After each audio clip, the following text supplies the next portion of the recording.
घर हो। संस्कृति संस्कारों की रक्षा जो करते प्रतिपल हो, ऐसा अपना घर हो, ऐसा अपना घर हो। स्वर्ग सरीखा लगे सुनहरा, मंदिर सा सुंदर हो, ऐसा अपना घर हो, ऐसा अपना घर हो, ऐसा अपना घर हो। हम परिवार कार्यशाला में, हालांकि बहुत बड़ा विषय है और अनेक बिंदुओं से हम इस विषय को समझ सकते हैं, लेकिन हमने 2 दिन परिवार शिविर की जो थीम रखी, ऐसा अपना घर हो, घर कैसा होना चाहिए, हम इस पे चर्चा करें। इससे पहले 3 शब्दों को समझ लें। एक होता है मकान, एक होता है परिवार और एक होता है घर। तीनों में क्या फर्क है? मकान बिल्डिंग, परिवार फैमिली, और घर हाउस। हाउस होता है ना? अच्छा, बच्चे जानते हैं। मकान किसे कहते हैं? जो ईंट चूने पत्थरों से मटेरियल से बनता है उसको क्या बोलते हैं? मकान। बिल्डिंग अर्थात जिसको खड़ा किया जाता है वो कहलाता है मकान। और फिर क्या आता है? परिवार। कुछ सदस्यों का समूह, 2 सदस्य 4 सदस्य अर्थात 1 से 2 जहां साथ में रहते हैं वो क्या कहलाता है? परिवार। और फिर क्या आता है? घर। घर किसे कहते हैं? जहां सदस्य एक अलग एहसास करते हैं, जहां अपनापन का एहसास होता है, जहां लगाव होता है, जहां समर्पण होता है, जहां त्याग होता है, जहां अपने आप को वो सुरक्षित महसूस करता है, उसे क्या कहते हैं? घर कहते हैं। मकान तो बहुत सारे खड़े हो जाते हैं, परिवार भी बहुत सारे होते हैं, लेकिन घर बहुत कम होते हैं। सारे मकान घर नहीं होते, सारे परिवार घर नहीं बनते। लेकिन अगर आप चिंतन करें, आपके दिमाग में या सामान्यतः हर व्यक्ति के दिमाग में घर कैसा होना चाहिए, तो कई बार हम विहार करते हैं ना, तो ऐसे वो अलग अलग जैसे ऐड होती हैं, बड़े बड़े बैनर लगे हुए होते हैं, क्या स्वर्ग सा एहसास, क्या लिखा होता है? क्या होता है? और जो बंगले बने हुए होते हैं, अलग अलग सोसाइटी बनी होती है उनकी मार्केटिंग के लिए, इस तरह की ऐसी वर्डिंग जो एकदम अट्रैक्ट करती है, और वहाँ चित्र भी ऐसे दिए होते हैं, और ऐसा लगता है कि वाह, वाकई में यहाँ पे क्या बसता है? स्वर्ग बसता है। लेकिन स्वर्ग क्या है? एक अनुभूति है, ठीक है? ऊपर का स्वर्ग, नीचे का नर्क, हम ये माने कि न माने ये सेकंड बात है, लेकिन वास्तव में देखना स्वर्ग और नरक क्या है? एक अनुभूति, एक एहसास है। हम यह चाहते हैं कि हमारा घर कैसा होना चाहिए? सुकून हो। और क्या हो वहां पे? उस घर में क्या होना चाहिए? और है शांति हो। और क्या होना चाहिए? प्रेम हो। अच्छा, और अच्छे संस्कार हो। अच्छा, धार्मिक माहौल भी हो। और चाहते तो यह है कि हमारा घर कैसा होना चाहिए? एक ख्वाब होता है, एक सपना होता है कि हमारा घर ऐसा स्वर्ग सा सुंदर घर सा, मतलब मंदिर सा होना चाहिए, ऐसा होना चाहिए। लेकिन ख्वाब और हकीकत में बहुत बड़ा फर्क होता है। ख्वाब लेने में क्या होता है? सपने लेने में क्या फर्क पड़ता है? सपने तो कैसे भी ले लेते हो, लेकिन हकीकत को जीने में, उसको सपने को हकीकत में उतारने में बहुत समय लगता है, या उसके लिए बहुत कुछ कर गुजरना पड़ता है, तब जाकर के वह स्वप्न हकीकत में उतरता है, अर्थात धरातल पर आता है। नहीं तो सपने में क्या है, ना कुछ खोया ना कुछ पाया, इसीलिए सपना कहलाया। सपने में क्या होता है, ना तो कुछ लगता है और व्यक्ति खोता भी नहीं है, पाता भी नहीं है, लेकिन फिर भी सिर्फ एक कल्पना से या ऐसे मतलब उन विचारों में खोकर के वो देखता है कि अरे मेरे पास तो बहुत कुछ है, लेकिन जब रियल सच्चाई की दुनिया में आता है तब वो सारे के सारे ख्वाब टूट जाते हैं। परंतु हमने जिस विषय को चुना है कि हमारा घर कैसा होना चाहिए, अगर हम चाहें तो ऐसे घर का निर्माण कर सकते हैं, ऐसे स्वर्ग जैसा एहसास देने वाले घर को हम बना सकते हैं। और वह किसके हाथ में होता है, हमारे हाथ में होता है।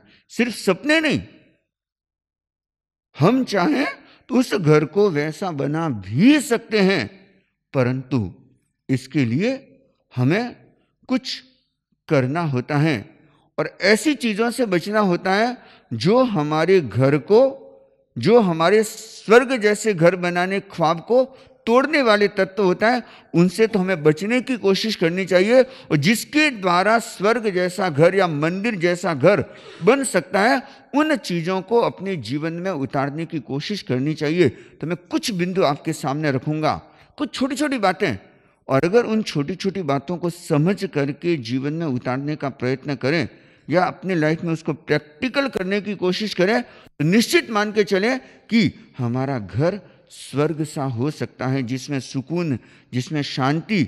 और नहीं तो क्या होता है, रात को आप क्या करोगे, अच्छा घर पे जाना है, हाँ ठीक है, अभी तक तो 9 ही बजे, आराम से 10 बजे चले जाएंगे, 11 बजे चले जाएंगे। और ये कहाँ होता है, जहाँ घर में सुख शांति सुकून का एहसास नहीं होता, वह आदमी क्या करेगा, रात को 12 बजे तक बाहर घूमेगा। लेकिन जिस घर में सुख शांति का एहसास होता है, वहां पे क्या होता है, व्यक्ति देखता करे नहीं मैं तो लेट रहा, मेरे को घर पे जाना है, ये वही व्यक्ति करेगी। नहीं तो बहुत सारे लोगों को देखना कि वो घर में रहते हुए भी घर में नहीं रहते, क्योंकि वहां पे जो सुख शांति भरा सुकून भरा जो माहौल होना चाहिए वो घर का माहौल नहीं होता। और आज घर की स्थितियां क्या हैं, किसी से भी छिपी नहीं है। हर व्यक्ति अपने आप में किसी न किसी रूप में परेशान है, किसी न किसी रूप में दुखी है, किसी न किसी रूप में घर से जितना बच सकता उतना बचने की कोशिश करता है। परंतु हम जिन बिंदुओं पे बातचीत करेंगे वे कुछ बिंदु ऐसे हैं, पहले हम उन 4 बिंदुओं को जान लेते हैं जिसके कारण से घर नर्क बनता है, जिसके कारण से घर घर नहीं रहता, या घर को ऐसे कह दो कि घर में दरारें आ जाती है, दीवारें खड़ी हो जाती हैं। और ये 4 बिंदु चारों अ से प्रारंभ होते हैं। चारों किससे प्रारंभ होते हैं, मैं बहुत शॉर्ट में बताने की कोशिश करूंगा, क्योंकि बहुत लंबे विषय, हालांकि ऐसे लंबा है और एक एक पॉइंट अगर बिंदु हम स्पर्श करें तो बहुत लंबे हम चल सकते हैं, लेकिन हमें बहुत शॉर्ट में समझना है।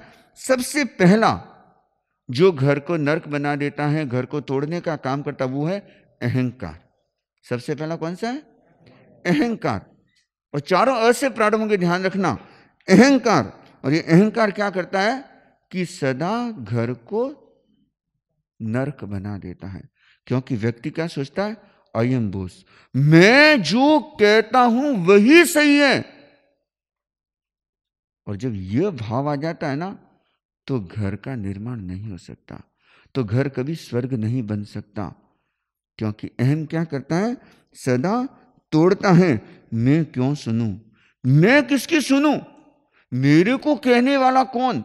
जब इस तरह की भाव धारा बन जाती है, इस तरह की सोच बन जाती है, और कई लोगों का सोच क्या होता है, मैं सब जानता हूं, जो मैंने निर्णय कर दिया वैसा ही होगा। और वह व्यक्ति कभी झुकने के लिए, कभी समझने के लिए तैयार नहीं होता। ऐसा जो व्यक्ति होता है, जो अहंकार से ग्रस्त होता है, अहंकार से पीड़ित होता है, वह व्यक्ति तो कभी भी स्वर्ग का निर्माण कर ही नहीं सकता, क्योंकि वह स्वयं भी नरक की दुनिया में रहेगा और जो घर में रहने वाले उनको भी नरक की दुनिया में ही रखेगा। तो पहला घर को नरक बनाने वाला तत्व, घर को तोड़ने वाला तत्व कौन सा है? अहंकार। और दूसरा जो तत्व है वो है आग्रह। और ऐसे हालांकि साथ साथ में है, जहां अहंकार होगा वहां पे क्या होगा? आग्रह। और ऐसे व्यक्ति की सोच इतनी फिक्स हो जाती है कि जो अपनी बात पकड़ लेते हैं उस बात को कभी छोड़ते नहीं है, कभी अपनी सोच को बदलने के लिए तैयार नहीं होते, कभी अपने डिसीजन को बदलने के लिए तैयार नहीं होते। बस मैंने कह दिया वैसा ही होगा, मतलब यही सही है। उनकी सोच क्या होगी? एक तो होता है यह भी सही है, आप जो बात कर रहे हो सकता है वह भी सही हो, वह दूसरों को सुनने के लिए तैयार होता है। लेकिन जो अहंकार से ग्रस्त होकर जो आग्रही व्यक्ति होगा ना, वह कभी किसी दूसरे की सुनेगा भी नहीं, और जो उसने सोचा है यह ही सही है। और ऐसी आग्रह भरी जो वृत्ति होती है, यह भी घर को क्या बना देती है? नरक बना देती है। और तीसरा जो बताया गया वो है असहिष्णुता। तीसरा क्या है? अर्थात किसी को सहन नहीं करना। और आज अगर देखते हैं यह सहन नहीं करना, ये एक बहुत बड़ी हमारी कमजोरी बन गई, और इसके कारण से परिवार टूटते जाते हैं। क्योंकि जब व्यक्ति के भीतर सहन शक्ति की कमी होती है, अगर थोड़ा सा कोई कुछ कह दे और इतने में तो दूध की तरह उफान आ जाता है, इतने में तो क्या होता है? पटाखा फूट जाता है। और यह सहन शक्ति की कमी, यह असहिष्णुता जो घर को कभी स्वर्ग नहीं बनने देती, अर्थात घर को नरक बना के रख देती हैं। चाहे आज के समय के लोग देखो, और अगर हम नई पीढ़ी को देखते हैं, पुराने लोगों में तो फिर भी थोड़ा था, आपसे पिछली जो पीढ़ी थी उनमें फिर भी था कि थोड़ा बहुत वो सहन कर लेते थे। लेकिन आज की जो नई पीढ़ी अगर देखे ना, अगर देखे तो सहनशीलता की बहुत बड़ी कमी आ गई, और उसके कारण से आज परिवार में ज्यादा टूटन फूटन हो रही है। तो तीसरा कारण कौन सा माना गया? असहिष्णुता। और चौथा माना गया अविश्वास। चौथा कौन सा है? अविश्वास। जब हम किसी पर संदेह करने लग जाते हैं, जब हम किसी पे विश्वास नहीं करते, जब किसी के प्रति गलत फहमी हो जाती है, और उस अविश्वास के कारण से परिवार क्या होते हैं? टूटने लग जाते हैं, घर नहीं रह पाता।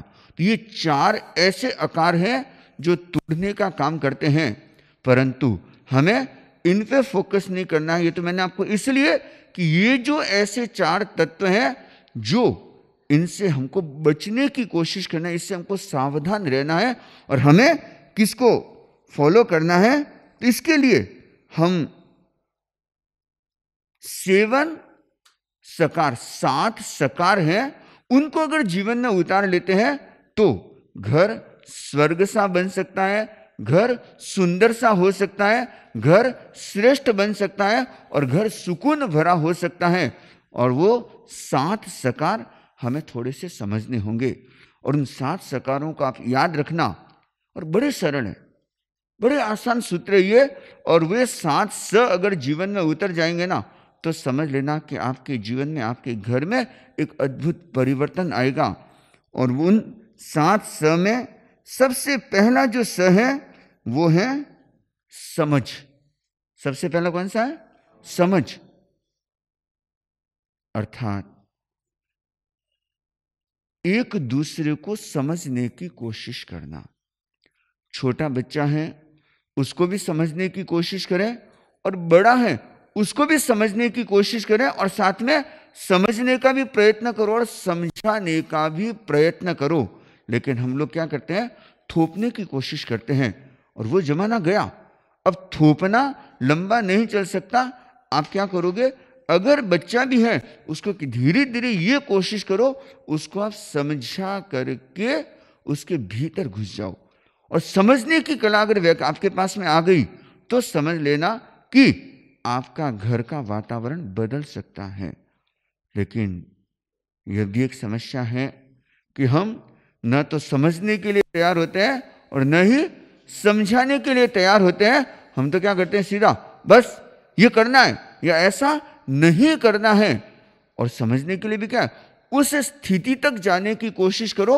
एक बच्चा अपनी माँ के साथ में मेले में गया और वह जब मेले में माँ के साथ में घूमने लगा, मेले में तो क्या कि वो छोटा सा था और इतनी भीड़ थी, तो वह कभी कभी माँ की गोदी में उठने, माँ को कहता कि मम्मा मेरे को गोदी में उठा लो, और वो रोने लग जाता तो माँ क्या करती, उसको गोदी में उठा देती।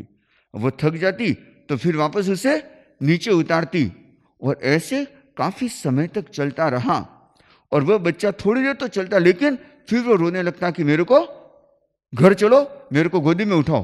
और वो जैसे ही घर चलने के लिए तैयार हुई, इतने में वो बच्चा बोलता कि मम्मा 5 मिनट रुको ना।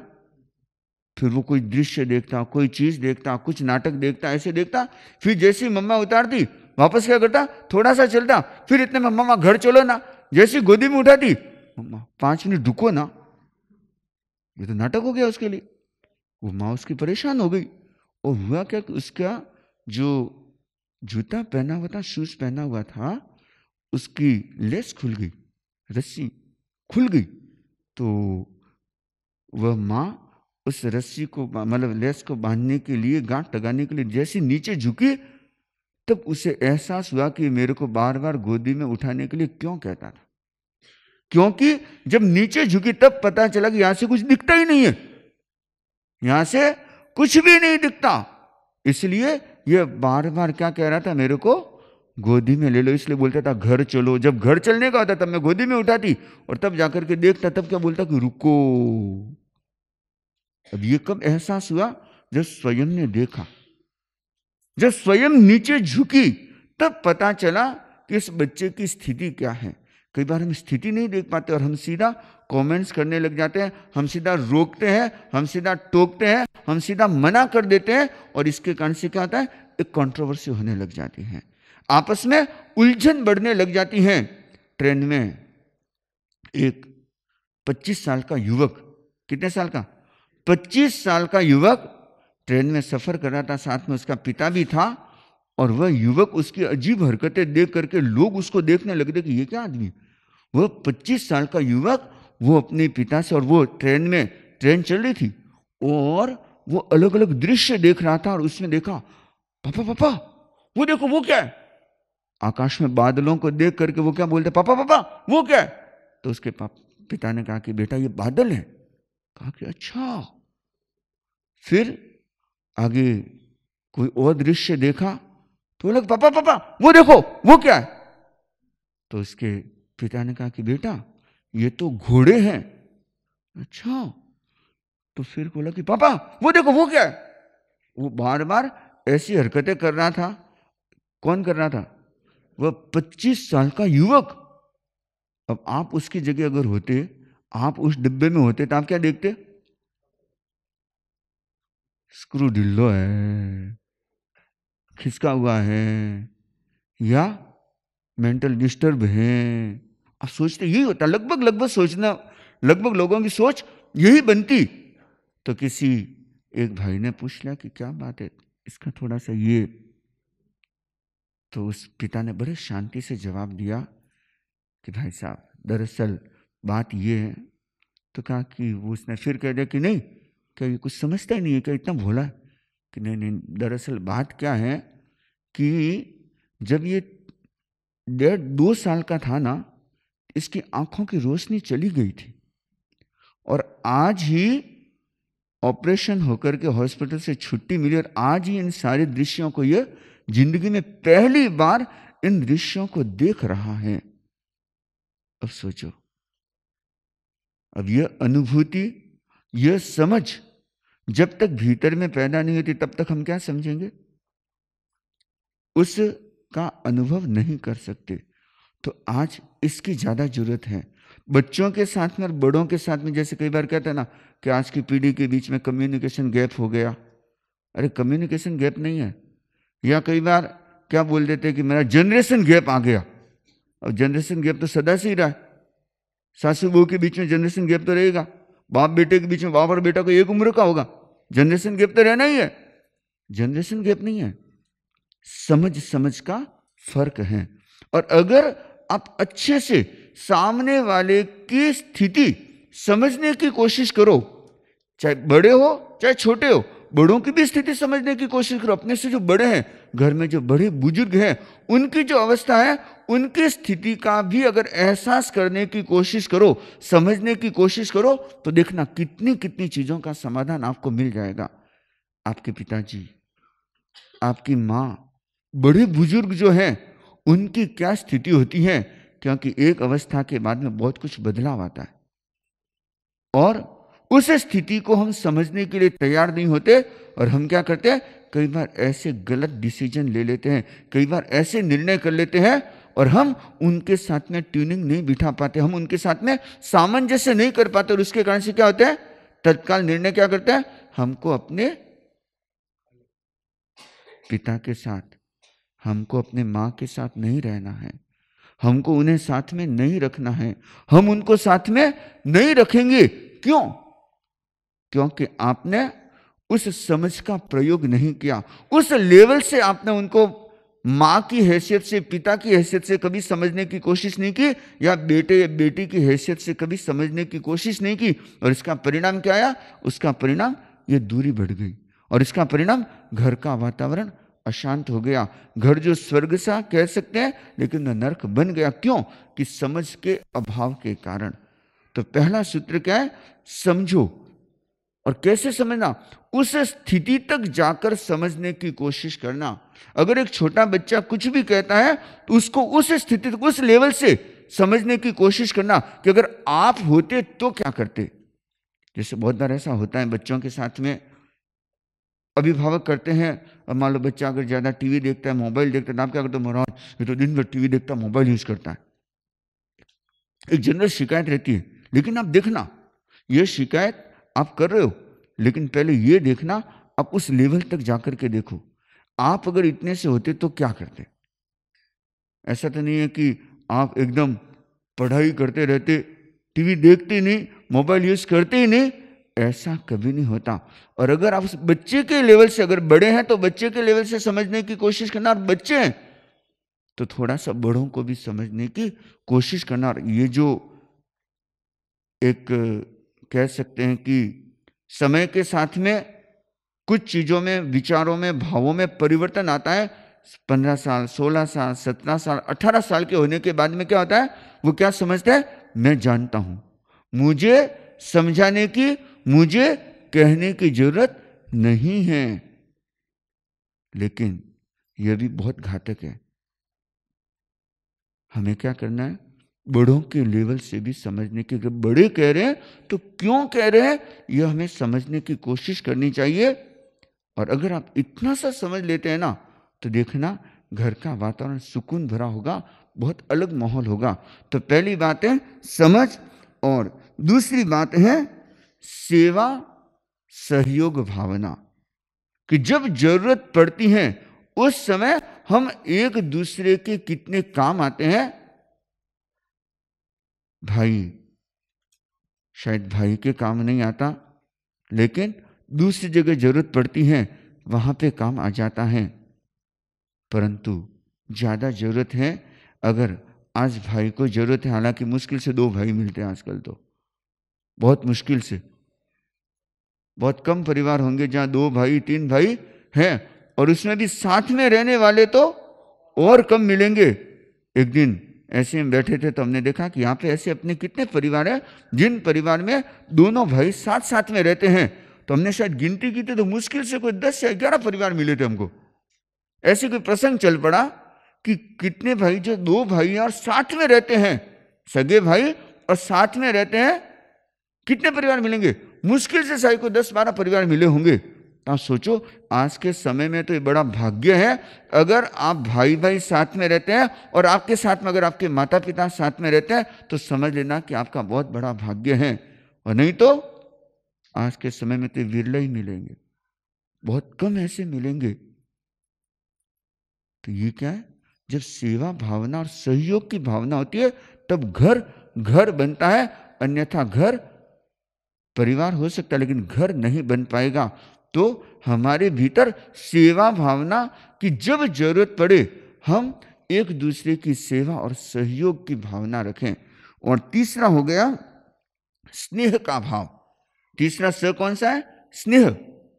कि हम एक दूसरे के प्रति हमारे मन में कितना लगाव है और हम कितना स्नेह वात्सल्य देते हैं। छोटों के प्रति स्नेह का भाव होना चाहिए और बड़ों के प्रति सम्मान का भाव, आदर का भाव होना चाहिए। अगर हमारे घर में बड़े बुजुर्ग हैं, अभिभावक हैं, तो ये ध्यान रखना उनका जितना जो सम्मान है उस सम्मान में कभी कमी नहीं आनी चाहिए। और बड़ों का दायित्व क्या आता है? छोटों के प्रति स्नेह और वात्सल्य का भाव बरकरार रहना चाहिए। ऐसा नहीं कि हर बात में हम गुस्से से समझाने की कोशिश करें, नहीं। और कई बार स्नेह से जो आप समझा सकते हो, गुस्से से कभी नहीं समझा सकते। और कहते हैं कि स्नेह से तो अगर बछड़े को बुलाओ ना तो वो भी आ जाता है, कुत्ते को बुलाओ ना तो वो भी आ जाता है। तो आप सोचो, स्नेह में इतनी ताकत होती है कि गलत रास्ते पर गया हुआ व्यक्ति भी स्नेह और वात्सल्य से पुनः सही रास्ते पर आ जाता है।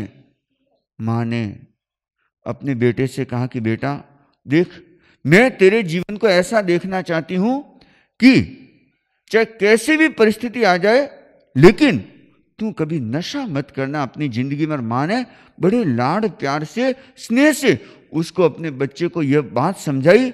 और बेटा भी कहते हैं कि एक दिन बहुत विशेष व्यक्ति बन गया, बड़ा आदमी बन गया और बड़ा काम था और बड़ी बड़ी पार्टियां और होती थी। लेकिन माँ ने एक बात कह रखी थी, देखना, स्नेह से समझाया तो उसके भीतर तक चला गया। और माँ ने कहा कि बेटा देख, तू गलत रास्ते पे जाए इससे तो अच्छा मैं तेरे को कभी देखना पसंद नहीं करूंगी। तू सदा सही रास्ते पे चलना और साथ जो कुव्यसन है ना, उनको अपने जीवन में कभी सेवन मत करना। और अगर साथ कुव्यसन का तू सेवन करने लग जाए तो मुझे कभी अपना चेहरा भी मत दिखाना, मुझे कभी अपना मुंह भी मत दिखाना। और यह माँ ने बात इस तरह से कही कि बेटे के भीतर तक चली गई और वह बाहर रहने लगा। योग की बात कि उसके सामने ऐसे अवसर आने लगे। और एक बार क्या हुआ कि वह पार्टी में था और किसी ने ज्यादा फोर्स किया तो उसने हाथ में वह चीज भी ले ली जो नॉनवेज को, या मतलब ऐसी अखाद्य चीज थी, उसने ली। और जैसी हाथ में ली और उसके दिमाग में क्या पिक्चर आया? मां का। मां ने क्या कहा था कि बेटा जिस दिन तू इन 7 कुव्यसन में अगर कोई व्यसन सेवन करे, उस दिन ऐसे समय तक मैं तेरे लिए मर गई, या मुझे कभी अपना मुंह मत दिखाना। और कहते तत्काल उसके हाथ से वह प्लेट छूट गई। क्यों? उस व्यक्ति ने, जो बहुत विशेष व्यक्ति था, उसने अपने जीवन में लिखा कि उस मां की एक छोटी सी स्नेह भरी प्रेरणा ने मेरे जीवन को बुरे मार्ग पर जाने से बचा दिया। और अगर आप किसी को बदल सकते हो ना, डांट करके, मार करके, गुस्से में आकर के कभी नहीं बदल सकते। अगर बदल सकते तो सिर्फ और सिर्फ स्नेह से ही बदल सकते हो, सद्भाव से बदल सकते हो, उसके भीतर घुस कर के ही बदल सकते हो। तो ये अगर ये स्नेह की भावना अगर आपके भीतर रहती है तो आप अपने घर को स्वर्ग बना सकते हो, अन्यथा नहीं संभव। और 5वां जो बिंदु है वो है सहिष्णुता, सहन करना। अगर मान लो कभी कोई बात हो जाए तो एक दूसरे को थोड़ा सहन करना सीख लो। हो सकता है कभी कोई परिस्थिति के कारण से, लेकिन आज तो क्या होता है कि भाई मैं सहन क्यों करूं, मैं किसकी सुनूं, मैं क्यों सुनूं। जब ये भाव आ जाता है ना तो घर स्वर्ग नहीं बन सकता। लेकिन अगर बड़ा थोड़ा छोटे को सहन कर लेता है, छोटा भी थोड़ा बड़े को सहन कर लेता है, और ये सहन शक्ति अगर आ जाती है, सहिष्णुता का भाव आ जाता है, तो समझ लेना कि उन नेगेटिव परिस्थितियों से अपने आप निकल जाओगे। अन्यथा वो छोटी छोटी जो परिस्थिति होती है वो क्या करती है, वह घर को नरक बना देती है। वह जो घर को स्वर्ग का एहसास होना चाहिए जिस घर में, वह नहीं होने देता। तो जहां सहिष्णुता होती है वहां पर घर स्वर्ग बन जाता है। और एक महत्वपूर्ण बात और वह है सामूहिकता। सामूहिकता क्या होती है? साथ में रहना। सामूहिकता का मतलब साथ में रहना। साथ में रहना अर्थात साथ में बैठना, साथ में खाना, सह भोजन, सह आसन और सह वार्ता, साथ में बातचीत करना। और जहां ये होता है ना, वहां पर देखना घर का वातावरण एकदम अलग होगा। जहां एक साथ एक दूसरे के साथ में बैठ के बातचीत होती है, परंतु आज देखना एक बहुत बड़ी कमी आ गई, संवादहीनता आ गई। आज संवादशीलता नहीं है, संवादहीनता है। घर में साथ में बैठे हुए भी आपस में कोई संवाद नहीं, आपस में कोई बातचीत नहीं होती। अगर कोई ऐसा मुद्दा आ गया, ऐसी कोई बातचीत की स्थिति आ गई, तो यह कोशिश करो कि आपस में बैठ करके उसके बारे में चिंतन कर लें, मंथन कर लें, तो हर समस्या का समाधान बड़ी आसानी से हो सकता है। लेकिन वह कब होगा? जब साथ में बैठने का प्रयत्न करते हैं। आपने अपने साथ में मोबाइल लेके तो बैठ जाते हैं, लेकिन वह नहीं माना जाएगा। आप साथ में बैठ करके चिंतन करते हैं, साथ में बैठ करके कुछ विशेष बातचीत करते हैं, तब वह क्या कहलाता है? संवाद कहलाता है। और उसमें भी सिर्फ बुद्धि का प्रयोग नहीं होना चाहिए। जब बुद्धि से बुद्धि टकराती है तो क्या होता है? विवाद होता है। जब बुद्धि से बुद्धि टकराती है तो विवाद होता है, और जब हृदय से हृदय मिलता है तो क्या होता है? संवाद होता है। यह फर्क है। सिर्फ तर्क वितर्क में चले गए, तर्क तकरार में चले गए तो मामला गड़बड़ हो जाए, क्योंकि उसमें बात सदा बढ़ती ही है। एक बार क्या हुआ कि पतिदेव घर पे आए और कहा कि जी चाय बना लो। तो कहा कि पीनी है? कि नहीं नहीं नहीं, नहाना है। अरे भाई, अब चाय बनाने के लिए कहा है तो ये तो सीधा सा है कि पीनी है। कि पीनी है? कि नहीं। बेटा आया घर पे कि पापा कहाँ है? कि पापा तो बाथरूम में। कि नहा रहे? कि नहीं नहीं, खाना खा रहे। अरे भाई, कई बार बड़ी विचित्र। अब हम ऐसी छोटी छोटी बातों में उलझते जाते हैं, और यही छोटी छोटी बातों में उलझना ये क्या करता है? ये दरारें पैदा करती है, ये दीवारें खड़ी कर देती है, और इन्हीं छोटी छोटी बातों के कारण से उलझन पैदा होती है। तो ये ध्यान रखना, हमको इन छोटी छोटी बातों में उलझना नहीं है। और अगर कभी कोई आपस में बातचीत हो भी जाए ना, तो क्या करना? आराम से बैठ करके चिंतन कर लेना। और जहां एक साथ बैठने का क्रम है, तो कई परिवारों का ऐसा क्रम होता है, सप्ताह में एक दिन संगोष्ठी रखते हैं। सब जितने घर के सदस्य, छोटे से लेकर के बड़े तक, सब एक साथ बैठते हैं। और उस दौरान कोई मुद्दा होता है, कोई बातचीत होती है, तो उस पर चिंतन, और उसमें भी बिंदु से बिंदु, पॉइंट टू पॉइंट। अब ऐसा नहीं कि बात चालू तो कहाँ करता है, पहुंचते कहीं पर है, वो नहीं। अगर लगे कि बातचीत ट्रैक से हट गई है तो प्लीज अच्छा अपने बाद में बात करेंगे, या वापस थोड़ा सा सही ट्रैक पे आ जाए। तो ये सामूहिकता अर्थात सह आसन, एक साथ बैठना, सह भोजन, एक साथ खाना, और सह चिंतन, एक साथ बैठ करके अगर कोई घर की, परिवार की या आपस की कोई समस्या है तो क्या करना? आपस में बैठ करके स्वस्थ चिंतन करना। अगर आप इतना कर लेते हैं ना, तो देखना घर अपने आप स्वर्ग बन जाएगा। आपको कुछ नहीं करना पड़ेगा, अपने आप उस घर का वातावरण बहुत अलग होगा। और एक छोटा सा प्रयोग बता देता हूं, और उस प्रयोग को अगर आप सिर्फ 27 दिन करके देख लो, चाहे घर का कैसा भी वातावरण क्यों न है, वह वातावरण अपने आप बदलने लग जाता है। और इसमें हर व्यक्ति का, घर को अगर अच्छा बनाना है, घर को श्रेष्ठ बनाना है, सुकून भरा माहौल बनाना है, तो हर व्यक्ति की जिम्मेदारी होती है। और कोई कहेगी नहीं मैं तो ऐसे ही रहूंगा, मेरे को तो जैसा है ठीक है, मेरे को तो कुछ करना ही नहीं है। नहीं, जहां अपने को जरूरत पड़े बदलना है, वहां बदलने की कोशिश करेंगे। और जहां जरूरत है कि हम कुछ इस तरह का माहौल बनाए, क्योंकि सबकी जिम्मेदारी होती है। घर एक व्यक्ति से नहीं बनता, घर सब मिलकर के बनाते हैं। मकान तो हो सकता है कोई खड़ा कर दे, लेकिन घर एक व्यक्ति से कभी नहीं बनेगा। घर को बनाने के लिए सबका सहकार, सबका सहयोग चाहिए, तब जाकर के घर स्वर्ग बनता है। और इसमें जहां अपने को बदलने की जरूरत है वहां अपने को बदलने का प्रयत्न भी करना चाहिए। तो एक छोटा सा प्रयोग है और बड़ी आसानी से हर व्यक्ति इस प्रयोग को कर सकता है, और इस प्रयोग का परिणाम भी अपने आप में बहुत अद्भुत है। और वह प्रयोग क्या है? नवकार मंत्र तो आता है ना सबको, सबको आता है। सिर्फ 5 नवकार मंत्र बोलने हैं। कितने? 5 नवकार मंत्र, चारों दिशाओं में 5 नवकार मंत्र बोलने। जैसे कि अभी ये पूर्व दिशा है, या कोई भी दिशा से आप मान लो खड़े होकर के, जैसे इस दिशा से आपने चालू किया, आराम से खड़े खड़े कैसे करना है? खड़े खड़े। और ये प्रयोग जरूर सीख लेना, इतना अद्भुत है, इतना मस्त प्रयोग और इतना अद्भुत विशेष परिणाम देने वाला प्रयोग है। दोनों हाथ जोड़ करके आराम से अच्छे से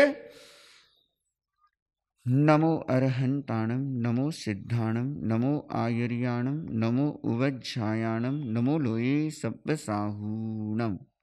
फिर डायरेक्शन बदलना है। जैसे ये सामने उत्तर है, अब हाँ ये दक्षिण है, अब ये पश्चिम, तो आपने पश्चिम में मुंह किया, मतलब ऐसे घूमना है, ठीक है।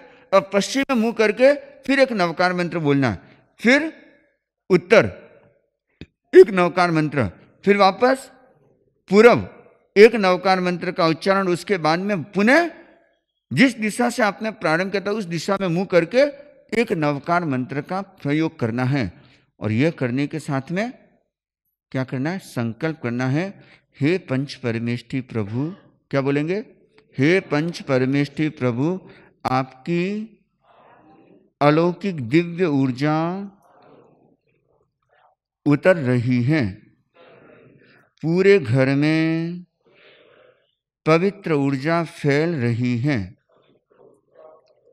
घर का कोना कोना दिव्य ऊर्जा से भर गया है। इस ऊर्जा के प्रभाव से पूरे घर का वातावरण सुखमय, शांतिमय, सुकून भरा हो गया है। आप ताज्जुब करोगे, हम जैसा सोचते हैं वैसा ही ऊर्जा का फ्लो होता है, हमारे घर का वातावरण वैसा ही बनता है। कितना भी मनमुटाव होता होगा, कितना भी आपस में कुछ भी वैसा होगा ना, अपने आप धीरे धीरे चेंज आने लग जाएगा। छोटा सा प्रयोग है लेकिन बहुत महत्वपूर्ण प्रयोग है। तो आप ये छोटा सा प्रयोग करने की कोशिश करना। और अगर आप चाहते हैं कि आपका जो ख्वाब है, आपका जो सपना है अपने घर के लिए, वह हकीकत में बदले, तो ये छोटा सा प्रयोग उस सपने को हकीकत में बदलने में बहुत महत्वपूर्ण भूमिका निभा सकता है। तो जो प्रयोग करो ना, फुल्ली कॉन्सेंट्रेशन से, अच्छी एकाग्रता से, संकल्प के साथ में, ऐसा नहीं नमो धर्म सिद्धाणु नमो धर्म सिद्धाणु नमो धर्म सिद्धाणु, नहीं, उसमें पूरा डूबना है। अहो भाव के साथ में, पूरे संकल्प के साथ में करके देखना, और क्या होता है फिर मेरे को वापस बताना। तो यह छोटा सा प्रयोग है लेकिन बहुत महत्वपूर्ण प्रयोग है। तो ये मैंने आपको 7 सकार बताए हैं। इन 7 सकारों को जीवन में उतार करके और स्वयं को प्रयास करना है। ऐसा नहीं कि वो करे, बदले। कौन बदले? सामने वाला। वो नहीं, मुझे बदलना है। मुझे अपने घर को स्वर्ग बनाने के लिए क्या करना है? इन 7 सकार को तो अपने जीवन में उतारना है और 4 अकार से अपने आप को बचाना है। 4 अकार से बच गए ना और 7 सकार को जीवन में उतार लिया तो घर हमारा स्वर्ग बन सकता है। तो हमारा घर कैसा होना चाहिए कि जहाँ शांति भरा माहौल हो, सुकून भरा माहौल हो, जहाँ सुखमय वातावरण हो, जहाँ एक दूसरे के प्रति संवेदनशील हो, जहाँ एक दूसरे के प्रति मन में एक संवेदना का भाव हो, और जहाँ एक दूसरा हर व्यक्ति अपने आप को सुरक्षित महसूस करता हो, तब समझ लेना कि वह घर स्वर्ग सा कहलाता है। तो हमारा घर कैसा हो? ऐसा अपना घर हो। कैसा होना चाहिए? ऐसा अपना घर हो स्वर्ग सरीखा लगे सुनहरा, मंदिर सा सुंदर हो। ऐसा अपना घर हो, ऐसा अपना घर हो। तो कोशिश करना हर घर श्रेष्ठ बने, हर घर पवित्र बने, शांति भरा माहौल रहे। तो इसके लिए जो छोटे छोटे सूत्र बताए उनको अच्छी तरह से नोट भी कर लेना अपने। हाँ, नोट करने का मतलब सिर्फ कागज में नोट मत करना, वो डायरी रख के घूम गई तो फिर पता ही नहीं चलेगा कहाँ गए। अपने हृदय में अंकित करने की कोशिश करना, जो प्रयोग बताया वो प्रैक्टिकल करने की कोशिश करना। इन्हीं भावों के साथ में ओम शांति शांति शांति।